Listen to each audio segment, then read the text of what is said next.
What's up, fam? Today we're gonna be reviewing the book called The Alchemist.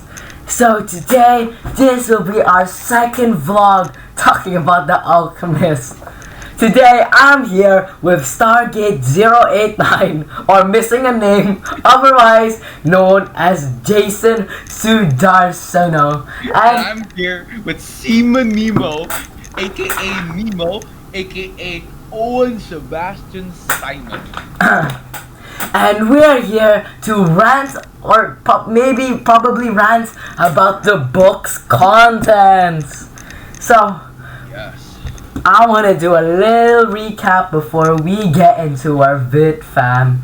So, firstly, I want to say that during part 1, you guys should have watched us rant about culturalism and how badly represented Africa is in the book. So I'm gonna give a short recap of the points we made last video, which is the King Flash the Miner. Africa is not that close to like England, I think, and Africa does not have bazaars. Complete misrepresentation by Paul Coelho. So I think we should move on to our first argument of the day. So our first argument is gonna be about a British guy. You see, the book introduces a British guy, which has no name, but what we do know is that he has a dream. He has one dream, which is to meet the alchemist. But do you know what this guy does? This guy just like gives up on life. Right, Jace? Yeah, bro. Like, this British guy, he keeps talking to Santiago like, "Oh, I have to meet the alchemist, bro. He's so crazy. I have like 15 books about alchemy and I need to learn more." Yeah, I know. Right? It's like he does all this studying about alchemy. He does all that. He wants to meet the true alchemist of the story. But randomly mid-story, this guy just has a midlife crisis, I guess. He just doesn't like to dream anymore. He just gave up on his dream on becoming an alchemist for like apparently no reason. Cause I don't know, that guy just wasn't motivated suddenly. When the entire story, well, at least to the point he was introduced, was like hyping him up to like be this next alchemist and does. But then he just like doesn't get a proper send off. And I also want to mention the moral of the book, which is literally to follow your dream. It's literally in the back of the book. It says to realize one's destiny is a person's only obligation. And this guy just doesn't. This guy's destiny is just forgotten in the story. Yeah, like, to further add on what Owen just said, like, he doesn't really provide anything to the story either, to be honest. Like, the entire time he just exists to like, make the alchemist seem smarter and more like a figure that shouldn't really exist, but he does exist, so people keep looking for him in the oasis. But in the end, he's like, yeah, I don't really care anymore. Yeah, I spent 15 years, 10 years of my life reading books about alchemy, but hey, I thought this little kid I just met like a month ago on this train about my entire life. I feel satisfied. Yeah, I mean, to add on, like, this pretty much like demoralizes the whole point of the book. Because if the book's moral is about finding your own destiny, then why only the main characters get it? What about the horrible side characters, like the British guy? He didn't even get a proper send off. He doesn't get like the emotional thing. No, he just gets shafted from the story, and I feel like that's just a complete disregard of the book's morals. Paul Coelho, you definitely messed up right there. Okay, that's a little harsh to the author himself, but I can still like factually agree with what you've just said. He didn't really present anything to the story, but when you're like reading page by page, he feels like an important character, at least for the saga that's in the desert. But in the end, his character just gets like wasted. Yeah, I totally agree. They 100% could have done more of his character, but I think that is just an oversight from the author. Which leads us to our next point about the alchemist and his favorite rant. But before we gotta move on to that, I also gotta mention, like, this alchemist fella. He's usually the title of the book, but this man doesn't appear like until very late in the book. Like, for the first like let's say 80 or so pages, you're just like with Santiago, and you're kind of like wondering who is the alchemist. It's on the cover. It's getting hyped up through the story, but we don't actually meet them until like around the page 90s and 100s, and the book's only around 100. The book's only 182 pages, which is quite late for someone who's on the title cover. Didn't you agree? Yeah, exactly. For like someone who is hyped up to be the main, not the main character, but like an important character, and even the namesake of the book itself, the alchemist. And he appears like page 103. And you know how they reveal him? Oh, he was the alchemist. Wow, that's such an amazing job. Like, it's so infuriating. Yeah. Like, and in the end, the alchemist doesn't even really do that much, you know. Like he's just there to give an epiphany, and then he's just like, I've done my work. Exactly. Like, the author 100% could have set up the alchemist story much better, with, let's say, a proper introduction. Actually, like, instead of just name dropping him like randomly to the story, that scene pretty much could have been handled much better, in my opinion. They could have handled him in a much more tense situation, because in this book he's kind of hyped up to be like a godly figure, you know, like pretty much like a prophet. But like, they don't give him the proper introduction. They don't give him like an impactful scene for him to actually be remembered by. So it ends up that the alchemist is just like shafted for the story. And also for that, now that leads us to the point that the alchemist pretty much only monologues for his entirety of the book. So there's this one page where he just monologues about seashells and how the boy has to look in the seashell and figure out his destiny through the shit. No one cares about that, okay? It's just a seashell. I don't know what you're overreacting for. Like, you know alchemy, right? You don't. The alchemists know the alchemy. Why you gotta show this random kid a seashell and tell him, listen to the sounds of the waves and it'll guide you? Man, no one cares about that. Imagine this is in the middle of the desert. Yeah, and also it's completely illogical for you to like try to find like a seashell in the desert. Cause where is it coming from? Like, does he just carry that thing in his back pocket? Like, it's just like in his backpack. Like, I always have the seashell just in case I meet a 16-year-old boy who wants to find a treasure in a pyramid that I happen to be like crossing by.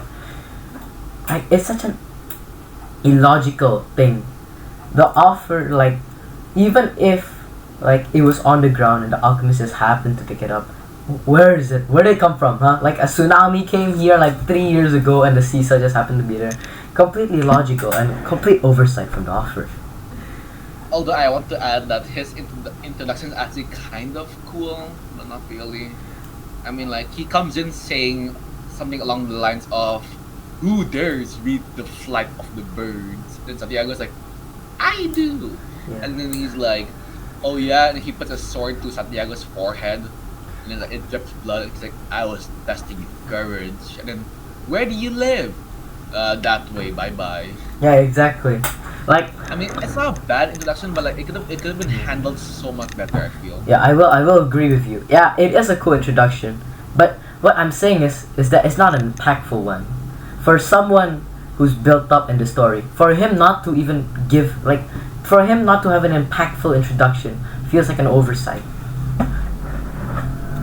Yeah, it does, especially with how the author tried to paint the alchemist as like some mentor figure or like a teacher to Santiago, but in the end it didn't really do much because he just did like what you do to a kid learning to swim, you know, like you push him into the waters and he tries to swim by himself. Yeah, That's that's really teaching. You're just kind of like there, you know. yeah, and you kind of think that the alchemist would 100% have a bigger role in the story. He wouldn't leave by like page 130 or 140, but like he does. And the only thing he's there for is for like an inspirational speech about like Exactly. life. Like Like a at motivation least speaker. like he could have taught Santiago some tips and tricks. He could have got him like into alchemy. Maybe it would be they could have even let it so the alchemy would be necessary for the pyramids because like it's called the alchemist. But what they did with his characters, they practically just made him a pawn to give a 3-page monologue about your dream, and Santiago is pretty much just staring there, just like wow, what a good monologue. Whoa. Oh, that's an amazing speech made by the alchemist. Like, come on, like Santiago, you're also gonna give your own input. You know, you can talk. Like, And even if you're trying to paint the story as like realistic of the sorts, it's an alchemist. It's not really realistic anymore. And even then, he literally tells Santiago, "Oh, you have to transform into the wind to escape these people." Like, yeah, and then it does happen. He becomes the wind. Like, it's not even realistic anymore. like I You would can't even argue that, bro. like I would 100% agree if it was like in the earlier parts of the story, because yes, it does have some geographical issues, but in the first part of the story, we could still consider this more of a realistic story. But But you know, past the later parts, we can't really bypass this. Wind transforming, a guy trying to learn alchemy, like we can't look past this. So like we can't like give credit where due. Where like the books like, oh, it's not realistic enough, but it's like like it's a realistic story. No, it's a fiction story at this point, and so we can't give it like passes just because it's a realistic, because it's not realistic anymore. Yeah, that's exactly the point. That's along with the fact about like destiny and fate. But it's so funny because the king, like we discussed in the last vlog, we talked about how the king also gave these two stones, like Thermim and Orimim, like basically like a yes or no stone. Santiago never uses them again, bro. After the market uses it, never again. The entire desert arc, he just forgets about them. He only remembers them after he finds his treasure and whatever else, and he's like, "Oh yeah, that's my motivation." Yeah. Like it's really like the author hypes up certain things. Like he builds up these things like they're gonna be important or something, and in the end, it's like just thrown out the window, not used or even like fully utilized. Yeah, 100%. I do also want to add a small note. If you go try to look at page 109, you'll find a tent with like a whole group of chieftains. Like it's illustrated right there, but like it's a small tent, and like these chieftains, they're like shamans. They're more like shamans. They're like, why would the desert reveal such things to a stranger? Like that's 100% like not realistic at all. Like, what do you mean? Why would the desert reveal such things to a stranger? That's 100% foreshadowing that the desert is like alive. This is no longer a simile. Oh, and are there also like candles in the tent? Yeah, there's candles. There's floating That's a up. fire hazard, bro. There's a floating candle right there, right in the Yeah, illustration. like half a chandelier. If you can see right here, I don't know, this thing blurry, but like right Hold on, here, let me check it out. you could see like probably Yeah, you can see that's float. that's floating. There are no strings. You can even see the air right there. But the book just fails to mention that there's like magic inside the tent, and they're like, but instead they start like talking about the soul of the world and how like the desert has spoken, and for some reason this makes like Santiago feel good. For some reason he's like, oh, the soul of the world is right here. Oh my, it speaks to me. The What is chieftains. that symphony?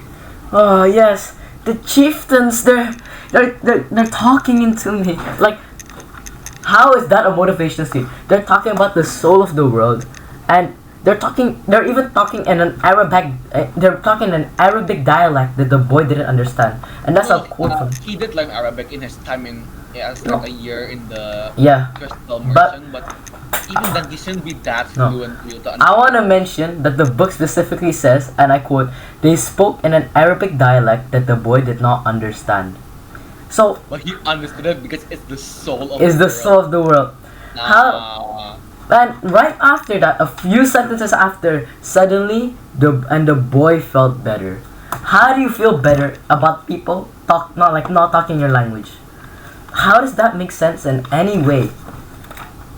If I hear some guy talking like in a language I do not understand, even if they do sound like enjoyable, or I can feel from like their speaking mannerism and their tone of voice, it makes me feel happy.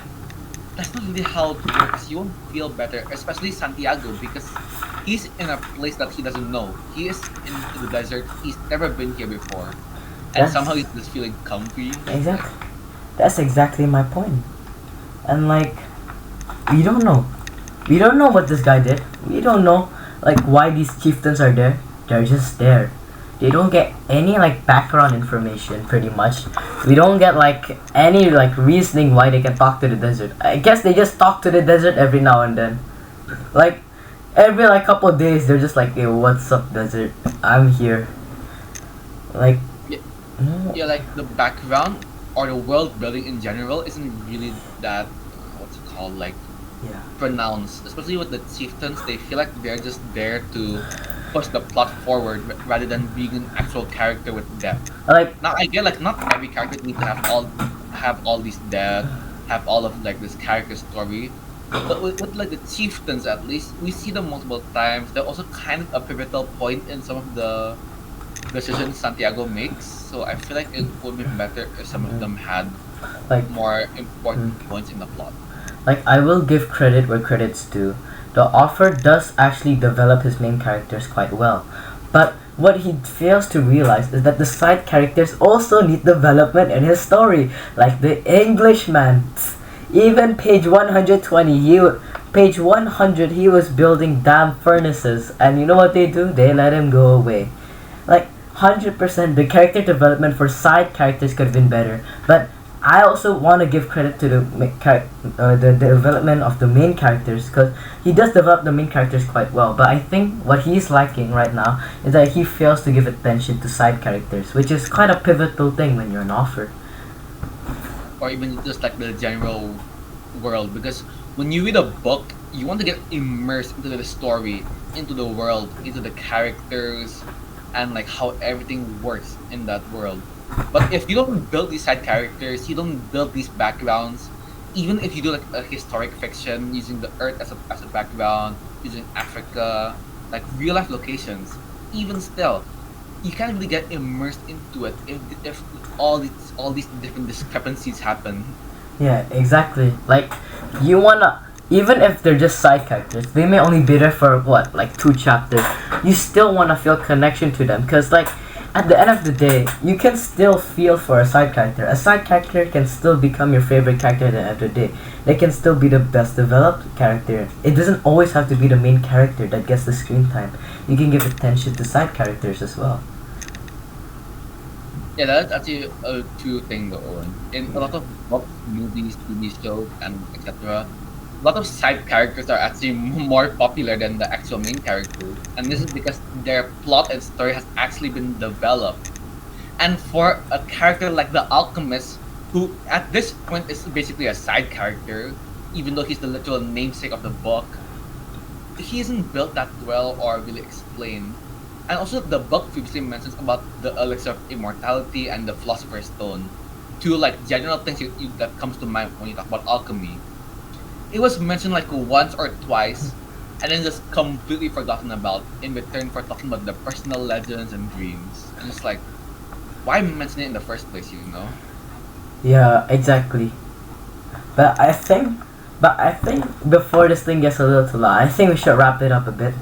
You know, let's give a proper send off to our rants Yeah, exactly. before, you know, we've complained about the book for a little while. I think we should like give it a little compliment, because I don't know this. I kind of, you gotta feel bad, because yeah, although we did rant about this book, I do have to say this book is honestly quite enjoyable. If you can look past, if you're like the type of guy to like get like fully like, if you like main characters, then this is 100% a book for you. Santiago does go through like a pretty good development arc if you like kind of disregard like why he got that character development. But he does change his character a little bit.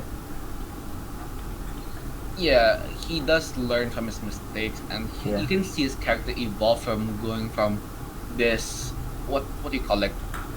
So, like, for a lack of better words, an ignorant child who isn't really aware of the world and the dangers of it.